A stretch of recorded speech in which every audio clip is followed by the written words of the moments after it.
guys, panibagong vlog po tayo. Nandito tayo ngayon sa Metro Manila. At i-check po natin yung sitwasyon ng paghahanda dun sa isasagawa ng INC Rally. So on the way na po tayo. So yes mga kababayan, nandito tayo ngayon sa vicinity ng Mendiola. At ito po yung ganap.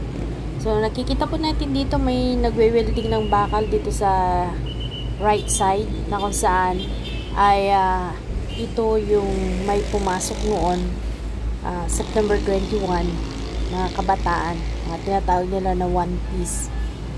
So maaring ang bakal na ito ay gagamitin na pananggalang. Sa nakikita natin na kapal ng barbed wire at patuloy na paglalagay ng mga pananggalang dito mga kababayan, ay maaaring takot na po si Bongbong Marcos Jr. Kasi hindi ka naman maglalagay ng mga ganyang kakapal at kadaming barbed wire, pananggalang, kung wala kang kinatatakutan. So lalong dumami po yung barbed wire, yung mga blocks. And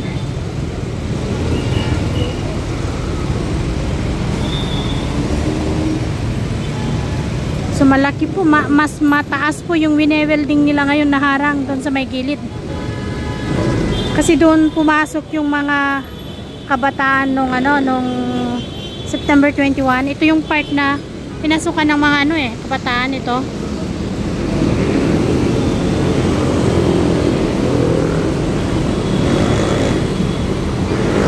Lapit tayo ng konti para makita natin ang maigi. Yung last na dalaw natin dito sa Mendiola, hindi pa po ganito kadami. Pero ngayong araw, napansin po natin na nag-triple. Maybe hindi lang triple, times 4, times 5 po yung idinagdag. So dito sa mismong harap ng Peace Arch, ayan, 15 po na bakal yan na may pulupot na barbed wire ang nandito na ihaharang po. Ayan. Hanggang dito. Sa kabila, meron din. May pulis. Baka mapagalitan tayo. So, kung napansin nyo po, may mga built-in camera din po dito. Kaya yung mga nagbabalak na gumawa ng masama ay wag na lang. Matakot kayo. Guys, nandiyan na pulis to. Makilang ko guys. And para sa paghahanda sa gaganapin na rally bukas, ay eto, naghahanda na ang mga kapulisan. Nakita nyo po dito, yung mga bag. Ayan po yung bag nila, nakatambak dyan. At itong truck nila, anytime, ide-deploy na po. Ayan, marami silang shield. At sa kabila din guys, meron ding truck doon. So, sasakyan ng mga pulis yan. Dami naman nilang patuta sila. Patuta. Gawin ko nga yung patuta. Caps. Sorry, helmet.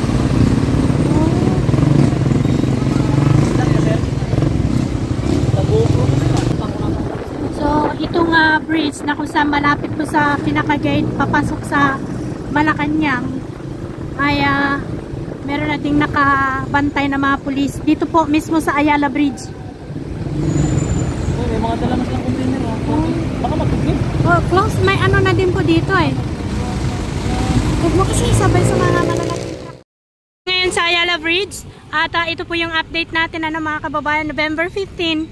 So dito po sa papasok sa may Malacanang, meron na din pong nakalagay dito na mga container. Magkapatong. So 1, 2, 3, 4. Ayan po yung container. Ayan. So may harang na po. At sa ngayon, kasalukuyang naglalagay po sila ng barbed wire. Dito naman po sa papuntang General Solano Street. Ito po. So busy po ngayon ang kapulisan sa paghahanda. Siguro ito po para maiwasan po yung pagpasok ng mga rallyista. Kasi nitong nakaraang September 21 ay kumbaga ay naging problema. Kaya't ngayon ay naghahanda na po yung mga kapulisan natin dito.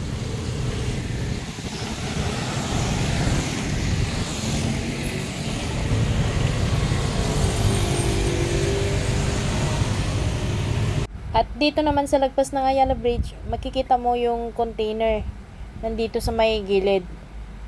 Saan kaya nila gagamitin ito? Ihaharang din siguro dito para hindi po makapasok ang mga nagbabalak na gumawa ng masama. Kaya sa mga dadalo po ng rally, mag-ingat po kayo at maging alerto. Malalaking mga bulldozer, yung mga nila doon, no? Para saan kaya yun? So sisilipin naman po natin ngayon ang Luneta para makita natin kung ano yung sitwasyon. So eto po, nandito na tayo sa may Finance Roads. Unang napansin po natin ay may mga nakahanda na po dito na mga portalet. Malawakang rally po kasi ito, 3 araw mga kababayan. So sisilipin din natin hanggang Quirino Grandstand.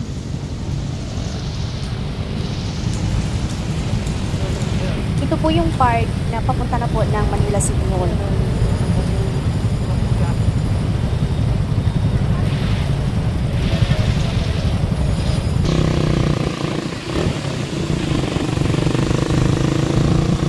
At dito naman po sa paligid ng Luneta Park papuntang Intramuros ay may nakikita na din po tayong mga portalet. Ayan, dito sa may part na dito ay meron din silang mga portalet. Talagang pinaghandaan po ng Iglesia ni Cristo yung kanilang rally bukas at sa mga susunod na araw. Yan yung malapit po dito sa may National Museum of Anthropology. At kasulukuyan pa na meron pa ring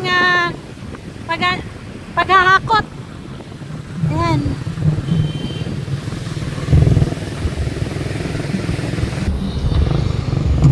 Ayan, at may mga LED screen na rin po, ano? Si Ma'am Joyce, oh. Ayan. Ayan, oh. Hello mga kababayan! Ito na yung part ng Katigbak Street.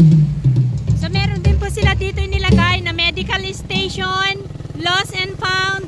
Ayan po mga kababayan, no? Medical 15 station.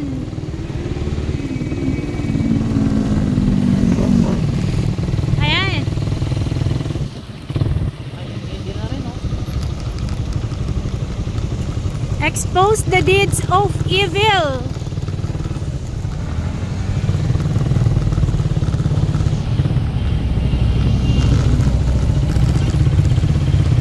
So nandito na po tayo sa may Quirino Grandstand. Niwe-welding pa nila, oh. Rally for Transparency. Ayan.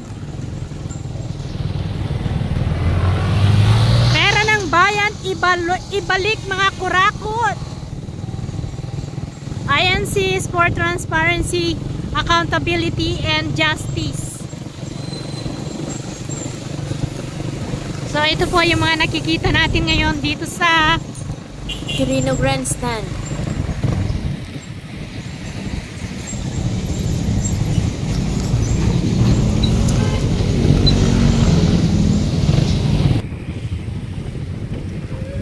Ayan, nandito po yung mga portalet. Meron din po dito. Grabe ang haba niyan, guys.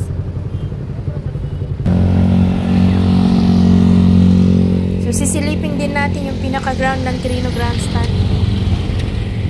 Ongoing po yung paglalagay nila ng kanilang mga stage, sound system. Ayan, nandito tayo sa Luneta. Papasok tayo sa loob.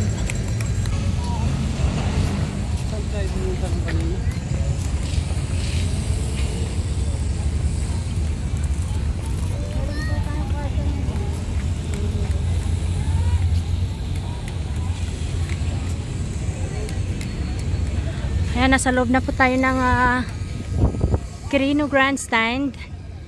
At ito po yung makikita natin dito, no?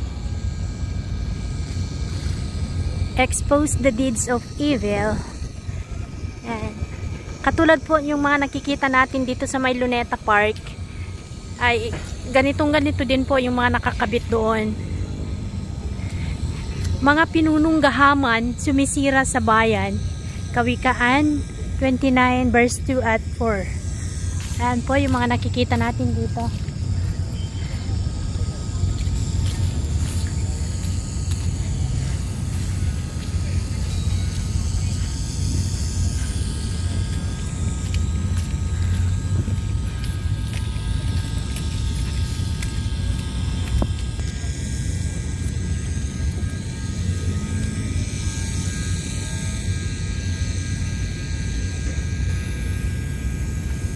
So maraming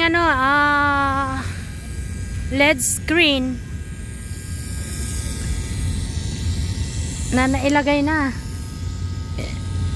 So, ito yung pinaka ng focal point ng stage. Lapitan natin.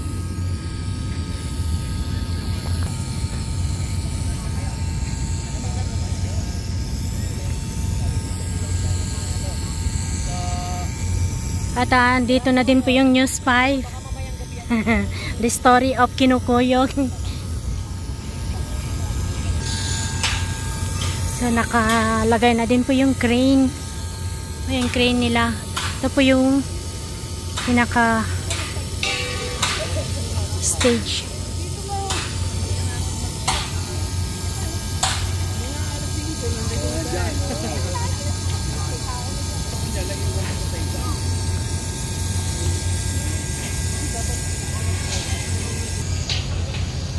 Almost done na sila, mga kababayan. Mamaya-maya lang yan na i-set up na nila lahat. Kasi mabibilis silang kumilos. Ayan, sound system, yung lighting ay inaayos na din nila. At saka ito, yung pinakamalaking LED.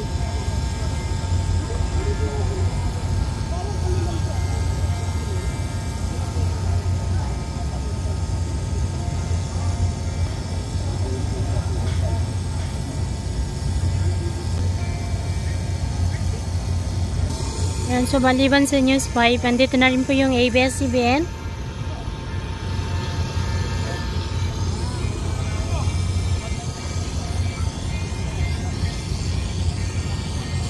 PNP. So, nasa palipaligid natin ang PNP. At hanggang dito na lang mga kababayan ang ating update. Babalik ulit tayo bukas para maibahagi din natin kung ano po yung ganap. Ito po ang yung ating Melby. Maraming salamat.